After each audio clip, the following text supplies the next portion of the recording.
Welcome to day 22 of the Etsy Hacks challenge. In today's video, I'm going to share a hack that will help you create collections in which you could organize your favorite products, the top shops you buy from, or use them to create a list of your top competitors. Now, this hack will come in handy when doing product research and keeping your ideas in one place. So let me show you how it works.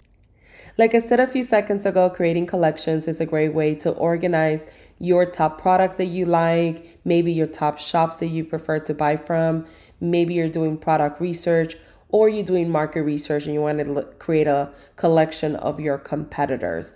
So let me show you how it works. So let's say that I'm doing market research and I want to add this to a collection. What I'm going to do is actually click on the image of the product that I'm looking at. And then right underneath where it says add to cart, it's going to say add to collection. I'm going to go ahead and click there. And from here, it's going to give me the option to add it to any of my collections that I already have, if you have some.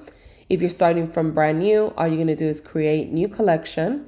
And from here, you're going to name this particular collection. So I'm going to put here market research. And from here, what you're going to do is you have the option to keep it public or put it private. Now, for collections that are for more market research, product research, I do recommend setting it up privately. So go ahead and turn it off and you'll see this little lockbox. Once you have it on private, go ahead and create collection. From here, you're able to click down here, view collection, and then you're able to see all the collections that you currently have. And if you ever want to make an edit on that particular listing, just select the collection that you're working on, click on the little pencil icon right here, and you can actually go in here and actually delete the collection if you have to, and then go ahead and confirm.